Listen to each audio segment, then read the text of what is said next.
नमाज के जिक्र हो रहे हैं। तकबीर तहरीमा, क़याम, उसका जिक्र हुआ। नमाज का तीसरा फ़र्ज क़िरात।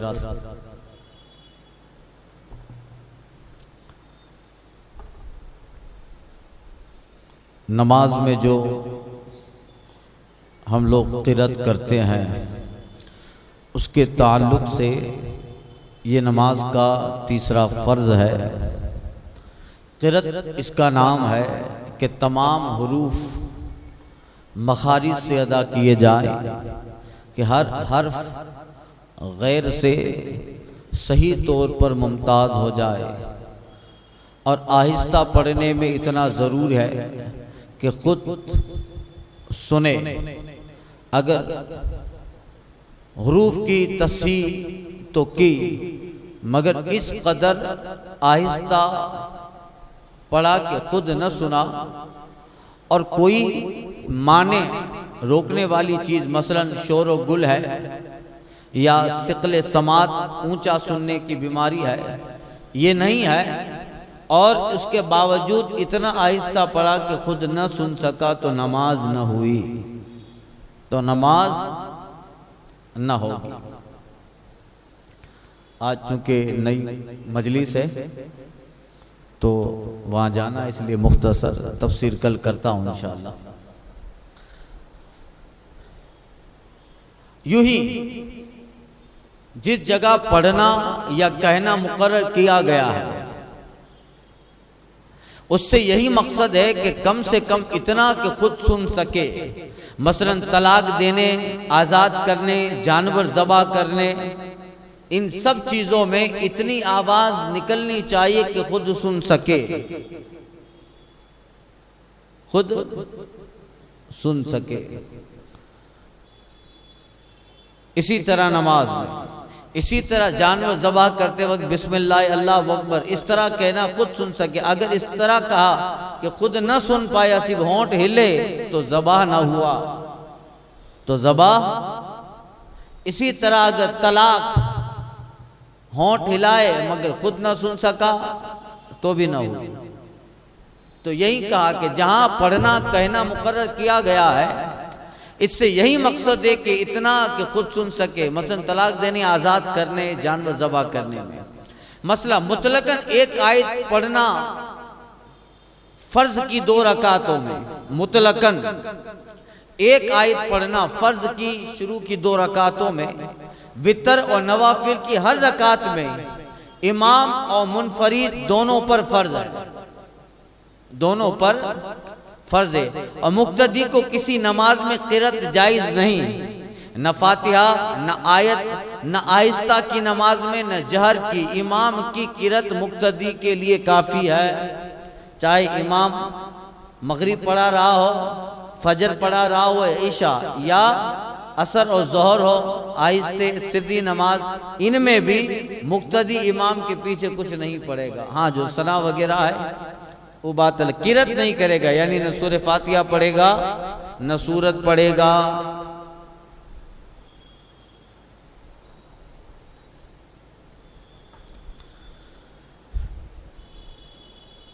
मसला फर्ज की किसी रकात में क़िरात न की, या फ़कत एक में की, नमाज फासिद हो गई। पहली रकात में की, दूसरी में नहीं की, नमाज फासिद हो गई। मसला छोटी आयत जिसमें 2 या 2 से ज्यादा कलमे हों, पढ़ लेने से फर्ज अदा हो जाएगा। छोटी आयत है जिसमें 2 या 2 से ज्यादा कलमे हों, इसको पढ़ लेने से फर्ज अदा हो जाएगा। और अगर एक ही हर्फ की आयत हो, जैसे नून, काफ, साद, है ना हुरूफ मुक़त्तअत कुरान में, नून वल कलम, तो वल कलम नहीं पढ़ा, सिर्फ नून। तो कहा कि एक ही हर्फ की आयत हो, जैसे साद, नून, काफ, के बाद क़िरातों में इनको आयत माना है, तो उसके पढ़ने से फर्ज अदा न होगा, इनके पढ़ने से फर्ज अदा न होगा, अगरचे उसकी तकरार करे, बार बार नून नून कहता रहे, इसी भले ही इसको आयत माना, ये आयत है, ये नून साद काफ ये आयत है, तो अगरचे इसको ही बार बार पढ़ता रहे तो फर्ज अदा न होगा। रही एक कलमा की आयत, जैसे मुदहामता, ये एक आयत है, ये एक मुदहामता, तो इसमें इख्तिलाफ है, बचने में एहतियात है, इसमें इस आयत में इख्तिलाफ है, बचने में एहतियात है।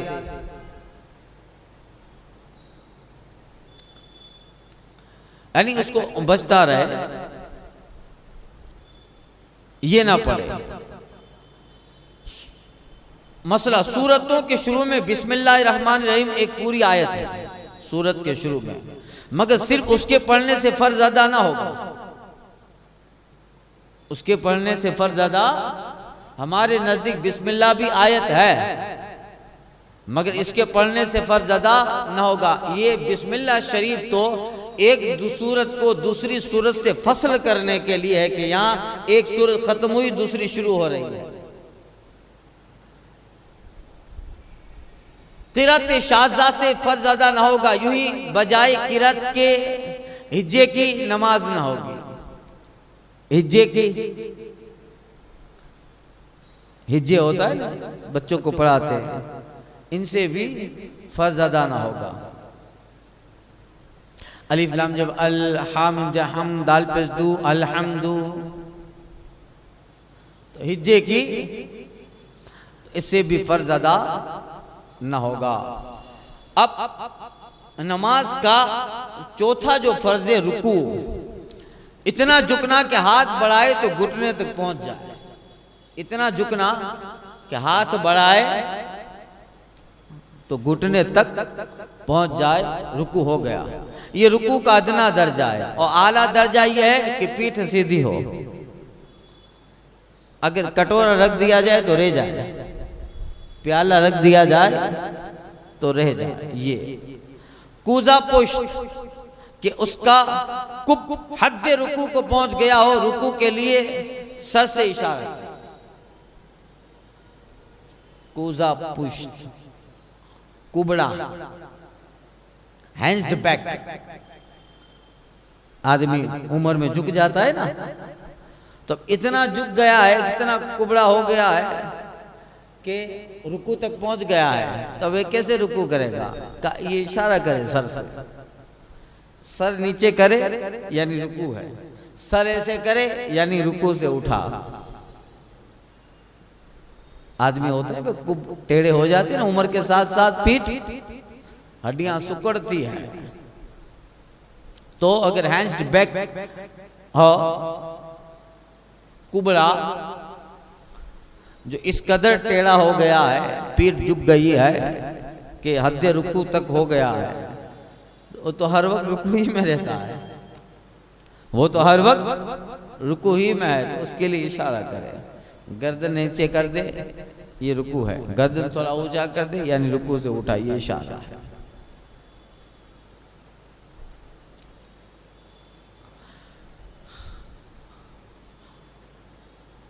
नमाज का पांचवा फर्ज सजदा, सुजूद। हदीस में है सबसे ज्यादा कुर्ब बंदे को खुदा से इस हालत में है कि सजदा में हो, लिहाजा दुआ ज्यादा करो और सजदे में दुआ करो। हदीस को मुस्लिम ने अबू हुरैरा से रिवायत किया। क्या है सजदा? पेशानी का जमीन पे जमना सजदे की हकीकत है।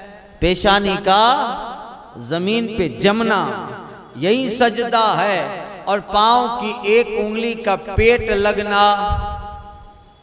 एक उंगली का पेट शर्त है। तो अगर किसी ने इस तरह सजदा किया कि दोनों पांव जमीन से उठे रहे, नमाज ना हुई, 3 वाजिब है। अगर 3 उंगलियां न लगाए तो वाजिबुल यादा, मगर एक लगना शर्त है कि पांव की एक उंगली सजदा करे तो पांव की एक उंगली इस तरह टेढ़ी हो के काबे की तरफ हो जाए, तो उसका पेट लगना शर्त है। तो अगर किसी ने इस तरह सजदा किया कि दोनों पाँव जमीन से उठे रहे, सजदा ना हुआ। जब सजदा ना हुआ तो नमाज का फर्ज अदा ना हुआ, तो नमाज ना हुई। बल्कि अगर सिर्फ उंगली की नोक जमीन पे लगी, सिर्फ उंगली लग गई पाँव किया, तो जब भी नमाज ना हुई। इस मसले से बहुत लोग गाफिल हैं, हजरत कह रहे हैं इस मसले से। मसला अगर किसी उज्र के सबब पेशानी जमीन पे नहीं लगा सकता तो सिर्फ नाक से सजदा करे। जख्म है, इधर बहुत ज्यादा फोड़ा फुंसी हुई है या कुछ पेशानी नहीं लगा सकता तो नाक से सजदा करे। फिर भी फकत नाक की नोक लगना काफी नहीं है, बल्कि नाक की हड्डी का जमीन पे लगना जरूरी है। नाक की हड्डी, ये अंदर हड्डी है ना गोश्त के नीचे, उसका लगना जरूरी है। मसला रुखसार या थोड़ी थोड़ी थोड़ी जमीन पे लगाने से सजदा ना होगा। रुखसार ये थोड़ी थोड़ी ये सजदा ना होगा, खा उज्र के सबब हो या बिला उज्र हो।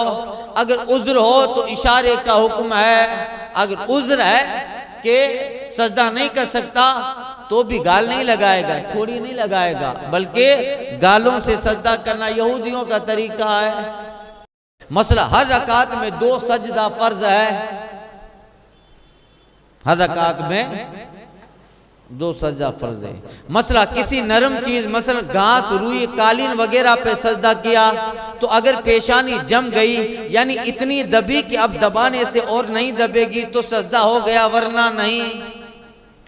गद्दा वगैरह पे सजदा करे तो फूल जमाए, खूब इतना जमाया कि अब ज्यादा नहीं जमेगा तो हो गया, तो सजदा हो गया। घास फूस पे सजदा किया या किसी ऐसी चीज पर।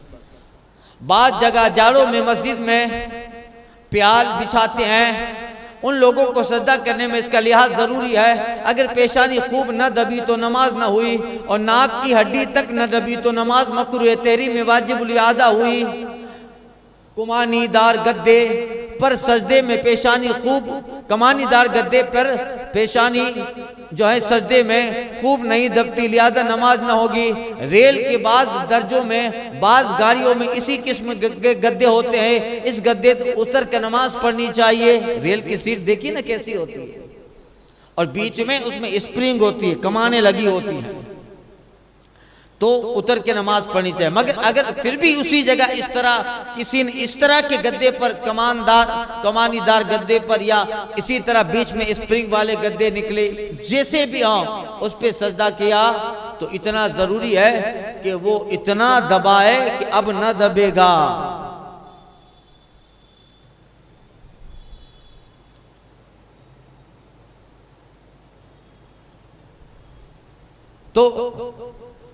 तो कहा कि इस गद्दे से उतर कर नमाज पढ़नी चाहिए। 2 पहिया गाड़ी, यक्का वगैरह पर सजदा किया तो उसका जुआ या बम, बैल और घोड़े पर सजदा, बैम और घोड़े पर है तो सजदा न हुआ, और जमीन पे अगर रखा है तो सजदा हो गया। मसला जुआर, बाजरा वगैरह छोटे दानों जिन पर पेशानी न जमे, सजदा न होगा। जुआर फैली हुई है, बाजरा फैला हुआ है, उन पे सजदा न हो। अलबत्ता अगर बोरी वगैरह में ज्वार बाजरा भरा है और खूब कसकर भर दिया है, जम के भर दिया है कि पेशानी जमने से माने न हो तो सजदा हो जाए, तो सजदा हो जाएगा। मसला अगर किसी उज्र मसल इज्तिहाम की वजह से, बहुत पब्लिक है, अपनी रान पे सजदा किया, अपनी रान पे सजदा किया जायज है, और बिला उज्र बातिल, और घुटने पर उज्र और बिला उज्र किसी हालत में सजदा नहीं कर सकता।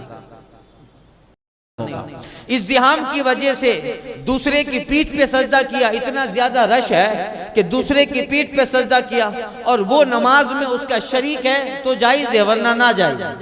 नमाज में उसका शरीक है तो ना जायज, ख्वाब नमाज ही में ना हो, ये नमाज में तो है मगर उसका शरीक ना हो, यानी दोनों अपनी अपनी अलग पढ़ते हो तो नहीं होगा। मगर जमात में है, उसी नमाज में शरीक है और ज्यादा भीड़ है तो उसी की पीठ पे सजदा। अगर अलग पढ़ रहा है वो, इसकी नमाज अलग उसकी नमाज अलग है तो नहीं होगा। मगर कभी बहुत ज्यादा रश है और एक ही नमाज में शरीक है सब, तो एक दूसरे की पीठ पे सजदा हो जाए। समझ गए ना? हथेली या आस्तीन या अमामा के बेच या किसी और कपड़े पर जिसे पहने हुए हैं सजदा किया और नीचे की जगह नापाक है, ये सजदा मसला गुजर चुका है, और नीचे की जगह नापाक है तो सजदा न हुआ। हाँ, इन सब सूरतों में जबकि फिर पाक जगह पे सजदा कर लिया तो हो गया। मसला अमामा के पेच पर सजदा किया, अगर माथा खूब जम गया तो सजदा हो गया, और माथा न जमा बल्कि फकत छू गया कि दबाने से दबेगा या सर का कोई हिस्सा न लगा तो सजदा न हुआ। मसला ऐसी जगह सजदा किया कि कदम की बनिस्बत 12 उंगल ज्यादा है, ऐसी जगह सजदा किया कि वो जगह कदम की बनिस्बत 12 उंगल ज्यादा है, ऊंची है, सजदा न हुआ।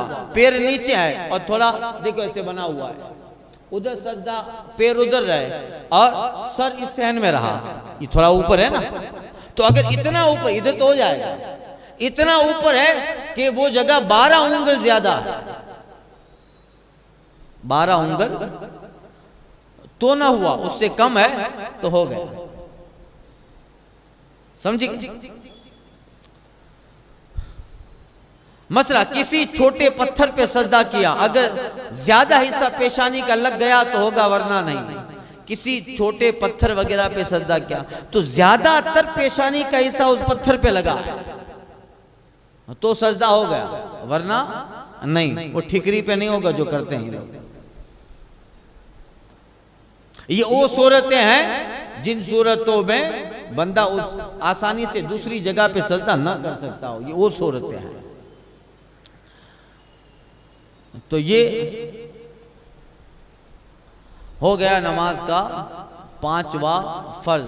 छठा फर्ज कादाए आखिरा, इंशाअल्लाह आइंदा के दर्स में अल फातिहा।